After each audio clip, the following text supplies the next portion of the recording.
શ્રીમદ ભાગવત સ્કંદ 10 પાનો number 572। Shri ગણેશાય નમઃ, શ્રી સરસ્વતી નમઃ, શ્રી ગુરુભ્યો નમઃ, શ્રી મહાપ્રભુજીને નમઃ, મારા ગુરુદેવ શ્રી વ્રજલાલ જીવનને નમઃ, શ્રી રામચંદ્ર ડુંગરે મહારાજને નમઃ। ઓમ નમો ભગવતે વાસુદેવાય। શ્રી કૃષ્ણ શરણમ મમ। ગોપીને ભગવાનનો વિરહ બાળે છે।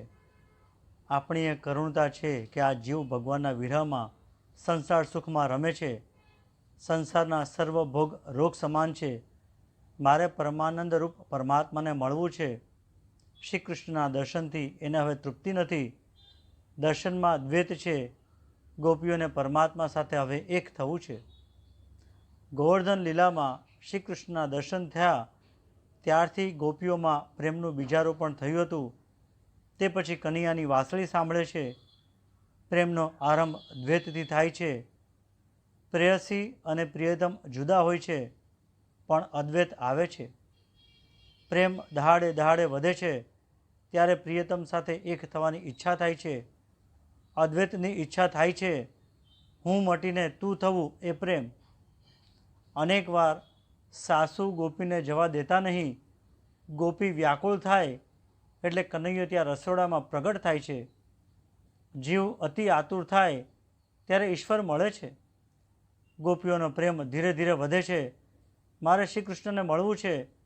મારે શ્રી કૃષ્ણ સાથે એક થવું છે। હવે એક ક્ષણ વિરહ ન થાય। ગોપીઓનો પ્રેમ ધીરે ધીરે વધતો હતો। કૃષ્ણ વિરહમાં ગોપીઓને હવે મૂર્છા આવે છે। હવે કોઈ વાસના રહી નથી। જીવ અતિશય શુદ્ધ થયો છે। શુદ્ધ થયેલો જીવ ઈશ્વરને મળવા આતુર થયો। ત્યાર પછી રાસલીલા થાય છે।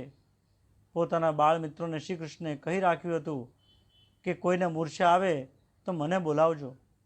મને મૂર્છા ઉતારવાનો મંત્ર આવડે છે। એના પ્રાણ અને મન મારામાં છે। આથી કોઈ ગોપીને મૂર્છા આવે તો કનૈયાને બોલાવવામાં આવે છે। શ્રી કૃષ્ણ સમજી ગયા કે આ ગોપીઓનો પ્રેમ ધીરે ધીરે વધે છે। કનૈયો ગોપીના માથે હાથ ફેરવે અને કાનમાં કહે, શરદ પૂર્ણિમાની રાત્રે તને મળીશ। ધીરજ રાખ અને સતત મારું ધ્યાન કર। વૈષ્ણવ તો પ્રેમીને મળવાની આશામાં જ જીવે છે। કનૈયો જરૂર મળશે। ગોકુળની બધી ગોપીઓ રાસમાં ગઈ નથી। જેનો અધિકાર સિદ્ધ થયો હતો, જેનો છેલ્લો જન્મ હતો, તે ગોપીઓ રાસલીલામાં ગઈ। યુવાનીમાં ભક્તિનો રંગ લાગવો જોઈએ। વૃદ્ધાવસ્થામાં ભક્તિનો રંગ લાગે એ ઠીક છે, ઉત્તમ નથી। વૃદ્ધાવસ્થામાં જેને ભક્તિનો રંગ લાગે તો યુવાવસ્થામાં ભોગવેલા કામ સુખોનું તે સ્મરણ થાય છે। વૃદ્ધાવસ્થામાં અંદરથી ભક્તિનો રંગ ન લાગે તો પારકી પંચાત કરવાની ઈચ્છા થાય છે। પારકી પંચાત જેવું પાપ નથી। બે ડોસીઓ ભેગી થાય ત્યારે વાતો કરે છે, તારા ઘેર આજે શું બનાવેલું, મારા ઘેર આ કરેલું, તારી વહુ કેવી, મારી વહુ તો આવી છે, પેલીને પરણે 5 વર્ષ થઈ ગયા, હજુ પારણું બંધાયું નથી। ભક્તિનો રંગ લાગે તેની આવી દશા થાય છે। વાળ ધોળા થયા પછી ખૂબ માળા ન કરે તેનું કાળજું વધારે કાળું થાય છે। વાળ ધોળા થાય ત્યારે પણ કાળજું ધોળું ન થાય એ દુઃખદ છે। ગોકુળમાં એક વૃદ્ધ ગોપી હતી। તે બેઠી વિચાર કરે છે, આ ગરબડ જેવું લાગે છે। આ છોકરીઓને મૂર્છા આવે છે અને કનૈયો કાનમાં કંઈક મંત્ર આપે છે। મારે આ મંત્ર જાણવો છે। હું કપટ કરી આ મંત્ર જાણી લઈશ। ઘરના માણસોને કહી રાખ્યું કે મને મૂર્છા આવે ત્યારે કનૈયાને બોલાવજો। ડોશીએ નખરો કર્યો। ઘરનું કામ કરતાં એકદમ પડી ગઈ। વહુને દુઃખ થયું। તે શ્રી કૃષ્ણ પાસે ગઈ, નાથ પધારો, મારી સાસુજીને મૂર્છા આવી છે। ગોપી ભોળી હતી, તે ડોશીનું કપટ જાણતી નથી। કનૈયો તેને કહે છે, પણ જેના વાળ ધોળા થયા હોય તેના ઉપર મારો મંત્ર કામ કરતો નથી, તો મને કહે ડોશીના વાળ ધોળા કે કાળા? ગોપી જવાબ આપે છે, વાળ ધોળા છે। કનૈયો કહે છે, તો બીજાને બોલાવો, હું નહીં આવું। ગોપી કહે, કનૈયા તારે આવવું જ પડશે। પ્રેમ હતો એટલે કનૈયો કેમ ના પાડી શકે? કનૈયો આવ્યો છે। ડોશીને જોઈને કહ્યું, આ ડોશીને મૂર્છા આવી નથી પણ ભૂત વળગ્યું છે। પણ તમે ફિકર કરો નહીં, મને ભૂત ઉતારતા પણ આવડે છે। લાકડી લઈ આવો। ડોશી વિચારે છે, આ નખરો ભારે પડશે, હવે માર પડશે, આ કનૈયો મારશે। કનૈયાએ લાકડી વતી 1-2 ફટકા જોરથી માર્યા ડોશીથી સહન ન થયું, બોલવા લાગી, મને મારો નહીં, મને મૂર્છા આવી નથી, મેં ઢોંગ કરેલો. કનૈયો કહે, ભૂત એમ જ બોલે, તમે ગભરાઓ નહીં, ડોશીને માર પડ્યો છે. ડોશી બોલે છે, મેં ઢોંગ કર્યો છે, મને વધારે મારશો નહીં. પણ કોણ સાંભળે? થોડો વિચાર કરો. મનુષ્યનો વેશ વૈષ્ણવનો છે અને અંદરથી મનમાં કામ ક્રોધ ભર્યા છે.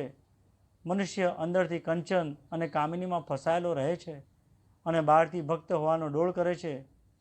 ઢોંગ એ ભૂત છે, અભિમાન એ ભૂત છે. મનુષ્યની આકૃતિ સારી લાગે છે પણ તેની કૃતિ જોતાં ઘૃણા થાય છે. આ ડોશીની જેમ દંભ ન કરો. દંભ એ જ ભૂત છે. ભક્તિ બીજાને બતાવવા માટે નથી, ભક્તિ તો પરમેશ્વરને રાજી કરવા માટે છે. કેટલાક ભક્તિ અને જ્ઞાનનો ડોળ કરે છે, તેટલા એ અંદરથી રંગાયેલા હોતા નથી. ઘણા બહારથી દેખાવ કરે છે કે હું મોટો ભક્ત છું, પણ અંદરથી કેટલું પ્રભુનું અનુસાધન કરે છે તે તો તે જાણે. પણ શ્રી કૃષ્ણ અંતર્યામી છે. અંતર્યામીને કોઈ છેતરી શકે નહીં. રાસલીલામાં 3 સિદ્ધાંત યાદ રાખો. રાસલીલામાં ગોપીના શરીર સાથે સંબંધ નથી.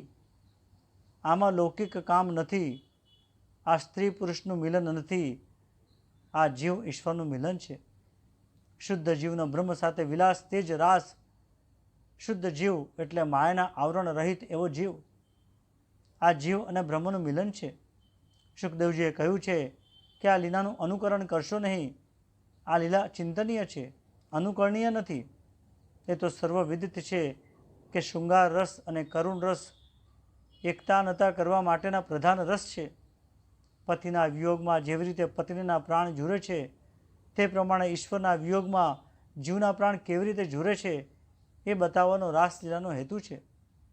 ઠાકોરજીના વિરહમાં જેની કાયા તૃપ્ત થતી નથી તેને ભગવાન મળતા નથી. એ આતુરતા બતાવવા સ્ત્રી પુરુષના દૃષ્ટાંતનો આશરો લીધો છે. શૃંગાર રસનો આશરો લીધો છે. રાસમાં આત્મા પરમાત્માનું નિર્વિકાર મિલન છે. મારા શ્રી કૃષ્ણની આ કામ વિજય લીલા છે. ભગવાને ગોપીઓને કહ્યું હતું, શરદ ઋતુની રાત્રે હું તમને બોલાવીશ. તે શરદ ઋતુની રાત્રિ આવી પહોંચી. ભગવાન પિતા રાત્રિહ શરદત ફૂલ મલ્લિકઃ. રાસલીલા એ કામલીલાની કથા નથી. રાસલીલા એ તો કામ વિજય લીલા છે. રાસલીલામાં કામની ગંધ સરખી પણ નથી. શ્રી કૃષ્ણ પાસે કામ જઈ જ ન શકે. આ ક્રિયા ભલે લૌકિક જેવી લાગે, પણ આમાં કામ વિકાર નથી. શ્રીધર સ્વામી રાસલીલાને કામ વિજય લીલા કહે છે. બ્રહ્માદિ જય સરૂઢ દર્પ કદર્પ દર્પહા જયત્રી શ્રીપતિ ગોપી રાસ મંડળ મંડિત. શ્રી કૃષ્ણ સર્વદેવોમાં શ્રેષ્ઠ છે. શ્રી કૃષ્ણ એ કોઈ દેવ નથી, પણ સાક્ષાત પરમાત્મા છે. અને તે પરમાત્માએ પોતાની લીલાઓમાં સિદ્ધ કર્યું. એક એક દેવોનો પરાભવ આ લીલાઓમાં શ્રી કૃષ્ણ કરે છે. બ્રહ્માનો ગર્વ વત્સ લીલામાં ઉતાર્યો છે. બ્રહ્માને કહ્યું છે, પંચ મહાભૂતના આધારે તમે જગત નિર્માણ કરો છો, ત્યારે હું સંકલ્પ માત્રથી જગત ઉત્પન્ન કરું છું. ભગવાનને સૃષ્ટિ બનાવવામાં કોઈ વસ્તુની જરૂર પડતી નથી. કેવળ સંકલ્પ કરે છે. એક વખતે સંકલ્પ કર્યો અને અનેક વાછરડાઓએ ગોપ બાળકોના સ્વરૂપ ધારણ કર્યા. તે પછી અગ્નિનો ગર્વ ઉતાર્યો. ગોવર્ધન લીલામાં ઇન્દ્રનું અભિમાન ઉતાર્યું છે. વરુણદેવનો પરાભવ કર્યો. આ પ્રમાણે બ્રહ્માદિક દેવોની હારથી કંદર્પને કામને ગર્વ થયો. મોટામાં મોટો દેવ તો હું જ છું. મોટામાં મોટો દેવ કામદેવ શ્રી કૃષ્ણ પાસે આવ્યો છે. નાથ, તમારી અને મારી કુસ્તી થાય. સંસ્કૃત ભાષામાં કામનું નામ છે માર. તે બધાને મારે છે. શ્રી કૃષ્ણે કામદેવને કહ્યું, શિવજીએ તને બાળીને ખાક કર્યો તો તે ભૂલી ગયો? કામદેવ કહે છે કે શિવજીએ મને બાળ્યો હતો એ વાત સાચી, પણ તેમાં મારી ભૂલ થયેલી. સમાધિમાં બેઠા બેઠા મને બાળે તેમાં શું આશ્ચર્ય? શિવજી સમાધિમાં સાવધાન હતા. તેજોમય બ્રહ્મનું ચિંતન કરતા હતા. ત્યારે હું તેમને મારવા ગયેલો અને બળીને ભસ્મ થયો. મેં સમયનો વિચાર કરેલો નહીં, તેથી મારી હાર થઈ. સમાધિમાં મને મારે તેમાં વિશેષ આશ્ચર્ય નથી. પ્રભુએ કામને કહ્યું, રામાવતારમાં પણ તારી હાર થયેલી. કામદેવ કહે છે, રામાવતારમાં આપ ખૂબ મર્યાદામાં રહેતા હતા. ખૂબ મર્યાદા પાળી તમે મારો પરાભવ કર્યો છે. મર્યાદાનું પાલન કરે તો સાધારણ જીવ પણ કામને મારી શકે છે. આંખ ઊંચી કરી રામ કોઈ સ્ત્રી સામે જોતા ન હતા. ગૃહસ્થાશ્રમ રૂપી કિલ્લામાં રહી આપે મને માર્યો છે. રામાવતારમાં તો આપ એક પતિવ્રત પાળતા હતા. તે એક પત્નીવ્રત રૂપી અખાડામાં મારી હાર થઈ. તે એક પત્ની વ્રતિ રૂપી અખાડામાં તમે મને મારેલો. તેમાં શું આશ્ચર્ય? રામજી ધનુષ્ય બાણને હંમેશા સજ્જ રાખે છે. દંડકારણ્યમાં રામજી સીતાજી સાથે સુવર્ણ સિંહાસન ઉપર બિરાજે છે ત્યારે પણ ધનુષ્ય બાણ હાથમાં રાખે છે. ધનુષ્ય એ જ્ઞાનનું સ્વરૂપ છે અને બાણ એ વિવેકનું સ્વરૂપ છે.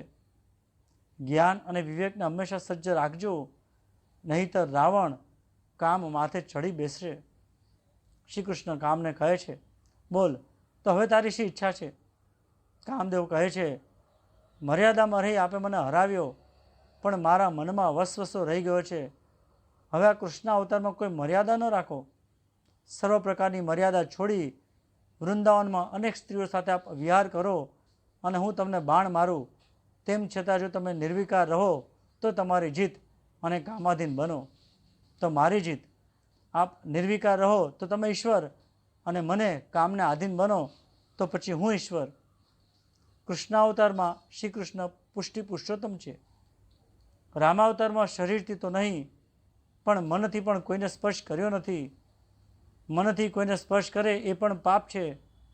કામદેવે કહ્યું હતું, તમે મર્યાદા રાખતા નહીં. મર્યાદા તો સાધારણ જીવ માટે છે. ઈશ્વરને મર્યાદામાં રહેવાની જરૂર નથી. આપ ઈશ્વર છો. શરદ ઋતુની પૂર્ણિમાની રાત્રિ હોય અને સ્ત્રીઓ વચ્ચે આપ વિહાર કરો, હું બાણ મારું, ત્યારે જો તમે મને જીતો તો તમારી જીત સાચી. કામે માનેલું કે શ્રી કૃષ્ણને હરાવવા સહેલ છે, કારણ કે શ્રી કૃષ્ણ તો ગોપીઓ સાથે, સ્ત્રીઓ સાથે મુક્તપણે સંચરે છે, તેથી હું તેને હરાવીશ. શ્રી કૃષ્ણ કામને કહે છે, તારી ઈચ્છા છે તો હું એ પ્રમાણે જ કરીશ. રાસલીલાનું મંગલાચરણ કરતા શ્રીધર સ્વામીએ કહ્યું છે, બ્રહ્માદિક દેવોનો પરાભવ થવાથી કામને દર્પ થયો અને તે યુદ્ધ કરવા આવ્યો અને ભગવાને તેનો પરાભવ કર્યો. આ લાલા કામનો પરાભવ કરવા માટે છે. શ્રી કૃષ્ણ ગોપીઓ સાથે રમતા હતા, પણ શ્રી કૃષ્ણના મનમાં વિકાર નથી. જંગલમાં ઝાડની નીચે બેસીને સંયમ પાળે અને કામને મારે તેમાં આશ્ચર્ય નથી. અનેક સ્ત્રીઓમાં માતૃભાવ રાખે અને કામને મારે તેમાં આશ્ચર્ય નથી. પણ શ્રી કૃષ્ણે આજે અનેક સ્ત્રીઓ વચ્ચે રહી કામને માર્યો. અનેક સ્ત્રીઓ સાથે રહી ભગવાન સંયમ પાળે છે. કામનો પરાભવ થયો. કામે ધનુષ્ય બાણ ફેંકી દીધા. શ્રી કૃષ્ણનું નામ પડ્યું મદન મોહન. શ્રી કૃષ્ણ યોગેશ્વર છે. હવે કામનો ગર્વ ઉતારવાનો વારો આવ્યો. કામનો ગર્વ ઉતાર્યો છે રાસલીલામાં. કામને આ પ્રમાણે ગર્વ થાય એ સ્વાભાવિક છે, કારણ કે કામ લગભગ દરેકને હરાવે છે. દેવી ભાગવતમાં વ્યાસજીએ પોતાની કથા કહેલી છે. એકવાર હું પણ કામાધીન થયેલો. પરાશર ઋષિએ 60,000 વર્ષ તપશ્ચર્યા કરી. એક વખત તેઓ યમુના પાર કરી રહ્યા હતા. નાવ માછીકન્યા મત્સ્યગંધ્યા ચલાવી રહી હતી. મત્સ્યગંધ્યાને જોઈ પરાશર કામાધીન બન્યા. તપનો ભંગ થયો. પરાશરે મત્સ્યગંધાનો હાથ પકડ્યો. માછીકન્યા કહે છે, ક્યાં હું એક શુદ્ર માછીકન્યા અને ક્યાં આપ પવિત્ર બ્રાહ્મણ. પણ કહ્યું છે ને કે કામ ન જુએ જાત કજાત. પરાશરે અયોગ્ય માગણી કરી. મત્સ્યગંધ્યાએ કહ્યું, આ દિવસનો સમય છે, સર્વની હાજરી છે. તમને અને મને લોકો જુએ છે. દિવસમાં આવું કાર્ય કરવું શાસ્ત્ર નિષિદ્ધ છે. પરાશરે પોતાના તપોબળથી અંધકારનું એક વાદળ ઊભું કરી દીધું. પરાશર સૂર્યને ઢાંકી શક્યા. તેનામાં સૂર્યને ઢાંકવાની શક્તિ હતી, પરંતુ તેઓ કામને ન દબાવી શક્યા, ન રોકી શક્યા. કામને જીતવું દુષ્કર છે.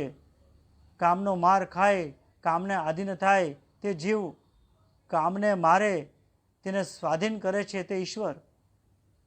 આ રાસલીલાનું ચિંતન કરવાથી કામ વિકાર થવાને બદલે ઉલટો કામ વિકારનો નાશ થાય છે. રાસલીલામાં જીવ અને ઈશ્વરનું મિલન બતાવેલું છે. એ જીવ અને ઈશ્વરનું મિલન ઘણું ઉચ્ચ છે. પ્રેમનો આરંભ દ્વૈતમાં થાય છે પણ સમાપ્તિ અદ્વૈતમાં થાય છે. શ્રી મહાપ્રભુજીએ કહ્યું છે કે રાસલીલા એ ભાગવતનું ફળ છે. તેઓ રાસલીલાને ભાગવતનું ફળ પ્રકરણ માને છે. જીવ અને ઈશ્વરનું મિલન એ ફળ છે. ભાગવતનો ઉદ્દેશ્ય જીવન અને ઈશ્વરનું મિલન બતાવવાનો અને કરવાનો છે. રાસલીલા પ્રસંગમાં સુખદેવજીએ કોઈ ગોપીનું નામ લખ્યું નથી. કાશ્ચિત અન્ય અપરા વગેરે શબ્દો વાપર્યા છે. તેથી તો સીધો સ્વામી કહે છે કે જીવ માત્રને પ્રભુનું આ આહ્વાન છે. જીવ માત્રને ભગવાન વાંસળી વગાડી બોલાવે છે કે તારો સાચો પતિ હું છું. શ્રીધર સ્વામીએ કહ્યું છે રાસલીલાના અધ્યાય 5 છે. 5 અધ્યાય એ 5 પ્રાણોના સૂચક છે. આ 5 પ્રાણોનું ઈશ્વર સાથે રમણ એ રાસ. કામ વિજય માટે આ રાસ પંચાધ્યાયી છે. જે શસ્ત્રથી ઘાયલ થતો નથી તે કામના પુષ્પના બાણથી ઘાયલ થાય છે. કામને જે મારી શકે તે કાળને મારી શકે. ઘણા મહાત્માઓ કામ ઉપર વિજય પ્રાપ્ત કરવા કેવળ દૂધ ભાત ઉપર રહી રાત્રિના બીજા પ્રહરે આ રાસલીલાનો પાઠ કરે છે, ચિંતન કરે છે.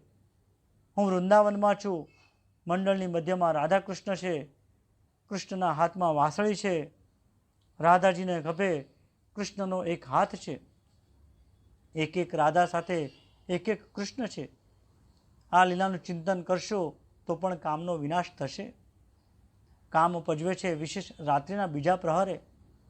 તેથી તે સમયે સ્નાન કરી પવિત્ર થઈ આ લીલાનું ચિંતન કરવું, તમારો કામ મરશે. રાસલીલા અનુકરણીય નથી પણ ચિંતનીય છે.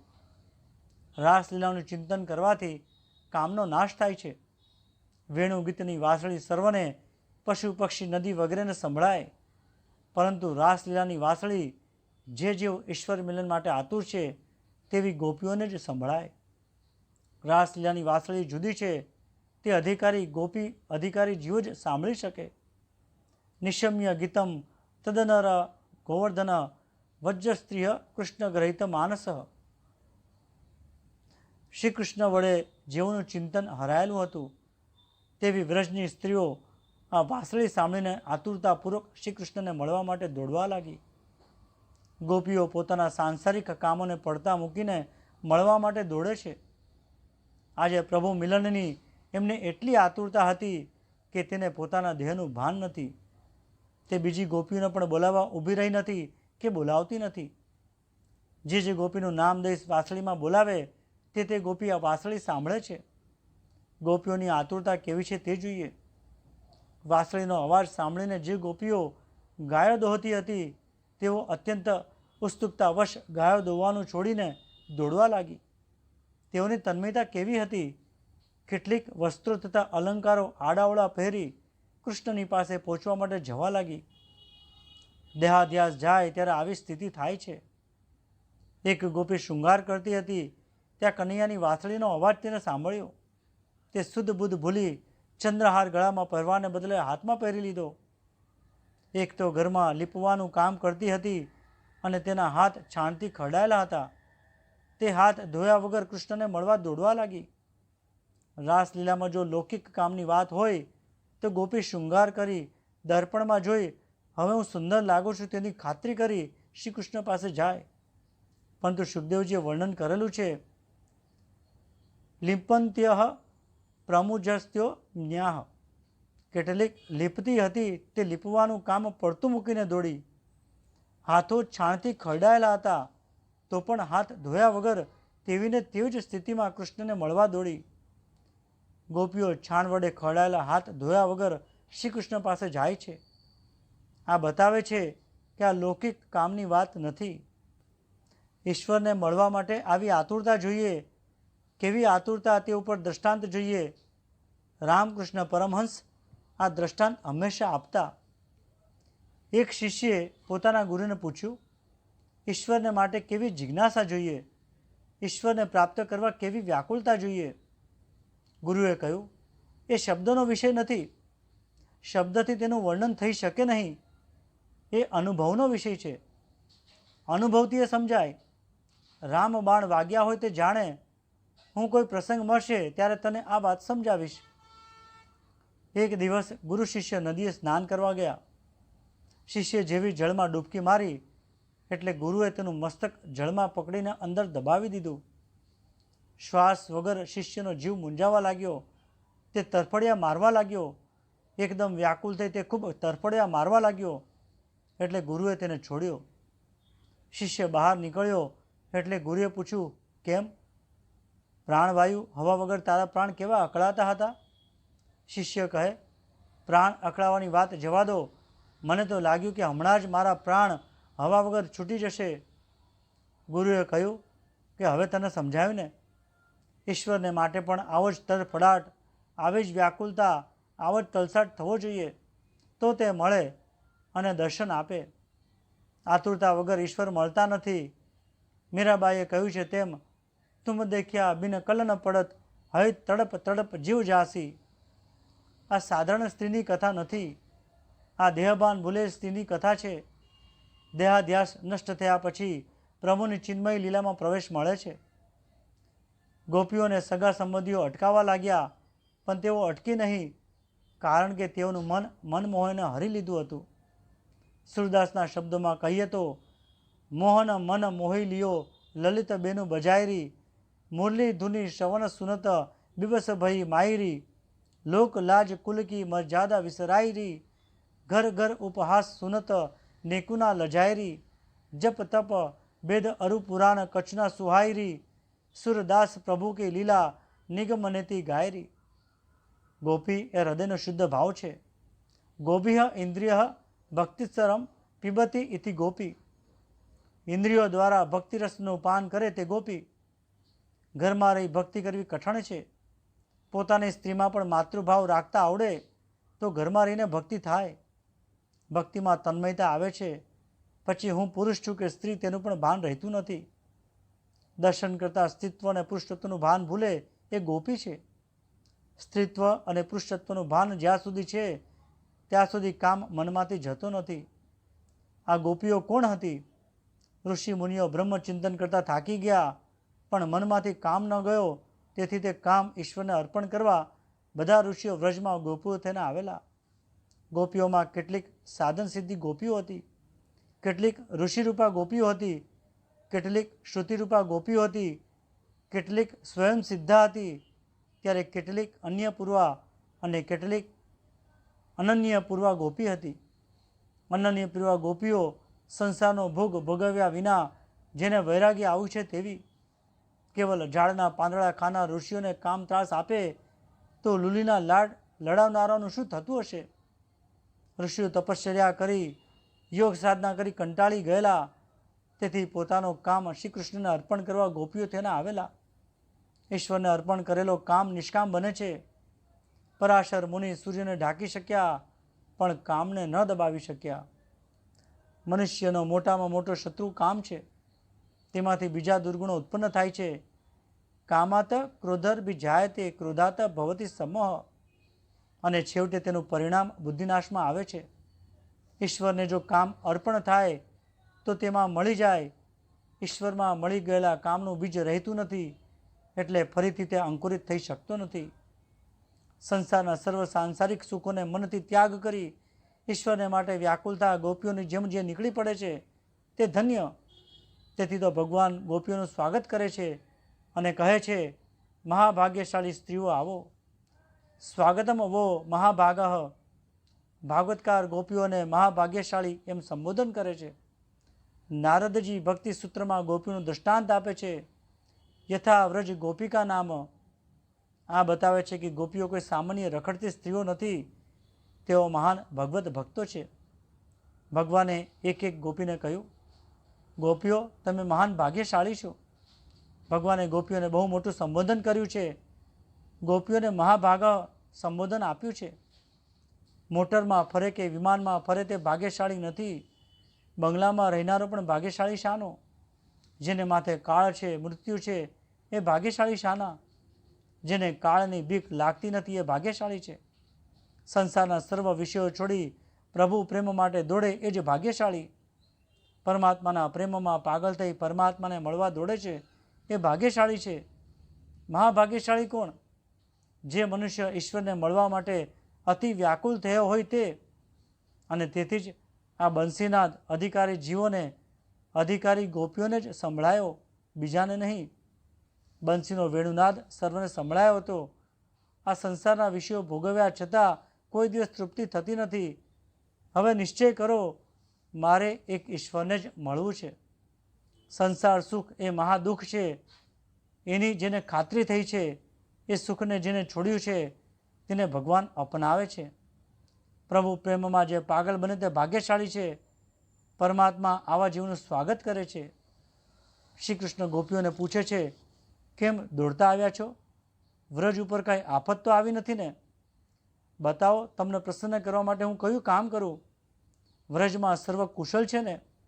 રાતનો સમય છે. રાતના સમયે ઘોર જંગલમાં સ્ત્રીઓએ ન રહેવું જોઈએ. તમે વૃંદાવનની શોભા જોવા આવ્યા છો? આ રળિયામણી રાત્રિ છે. તમે શું રાત્રિની શોલા જોવા આવ્યા છો? તમે વૃંદાવનની શોભા નિહાળો. આ શોભા જોઈને તમે ઘેર જાઓ. તમારા પતિ પુત્રો તમારી રાહ જોતા હશે. તમે વ્રજમાં જાઓ. તમારા પતિઓની સેવા કરો.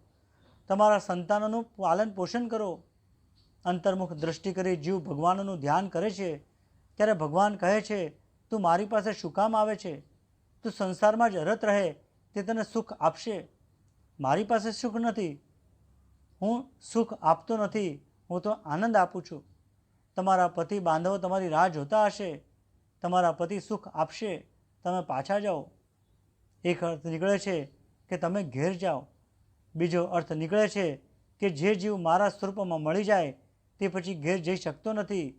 પરમાત્માને મળવા માટે જીવ જાય છે ત્યારે તેને એકદમ પરમાત્મા મળતા નથી. તેને એવો ભાસ થાય છે કે પરમાત્મા તેને કહે છે, તું સંસાર સુખ છોડીને આવ્યો શા માટે?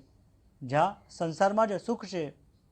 ભગવાનની ઈચ્છા એવી નથી કે ગોપીઓ ઘેર જાય, પણ તેઓ જોવા માગે છે કે ગોપીઓને મારા ઉપર પરિપૂર્ણ પ્રેમ છે કે નહીં. એટલે તેઓ ગોપીઓની પરીક્ષા કરવા કહે છે. તારા ઘરમાં તને સુખ મળશે, તારા પતિ તને સુખ આપશે. ભગવાન ગોપીઓને આદર્શ સ્ત્રી ધર્મ બતાવે છે. પતિની સેવા કરવી એ સ્ત્રીનો ધર્મ છે. પતિમાં ઈશ્વરભાવ ન રાખે તેનો આ લોક અને પરલોક બંને બગડે છે. કળિયુગમાં શુદ્રો અને સ્ત્રીઓને જલ્દી મુક્તિ મળે છે. શુદ્રો આચાર વિચાર ન પાળે અને કેવળ રામ રામ કરે તો ચાલે, પણ બ્રાહ્મણ આચાર વિચાર ન પાળે તો તેનું પતન થાય છે. બ્રાહ્મણના માથે વધારે જવાબદારી છે. ઘરની એક એક વ્યક્તિની સેવા કરતાં સ્ત્રી ઈશ્વરનું સ્મરણ કરે તો તેને મંદિરમાં જવાની જરૂર નથી. યોગીઓને જે મુક્તિ મળે છે તેવી મુક્તિ તેમને અનાયાસે મળે છે. પતિવ્રતા સ્ત્રી ઈશ્વરને પણ બાળક બનાવી શકે છે, અનસૂયાની જેમ. પ્રભુની સન્મુખ આવેલી ગોપીઓને પરમાત્માએ ધર્મોપદેશ આપ્યો. સ્ત્રીને બહાર બહુ ફરવાની જરૂર નથી. સ્ત્રી જો બહાર ભટકે તો તે સ્વેચ્છાચારી બને છે અને તેનું પતન થાય છે. જે સ્ત્રી ઘરમાં રહી ગૃહિણી ધર્મ બજાવે છે તેને પવિત્ર રહેવાની અનુકૂળતા રહે છે. સ્ત્રી પતિમાં તથા પતિના સંબંધીઓમાં ઈશ્વરની ભાવના રાખી સર્વને માટે તન મન ઘસાવે અને પરમાત્માનું સ્મરણ કરે તો સંન્યાસીઓ તેમજ યોગીઓને જે સદગતિ મળે છે તે અનાયાસે સ્ત્રીને પ્રાપ્ત થાય છે. પતિમાં ઈશ્વરની ભાવના રાખી વિયોગમાં સ્મરણ અને ધ્યાન કરતા ચિત્તની જેવી એકાગ્રતા થાય છે તેવી સંયોગમાં થવી કઠણ છે. તેથી ઘેર જાઓ. અનુસૂયા માતાએ અલૌકિક પતિ સેવાના બળથી ત્રિદેવોને પણ બાળકો બનાવ્યા હતા. એવો પતિવ્રતા ધર્મ બહુ મોટો છે. અહીં હું આ કૃષ્ણ કથાને વિરામ આપું છું. કૃષ્ણાર્પણ.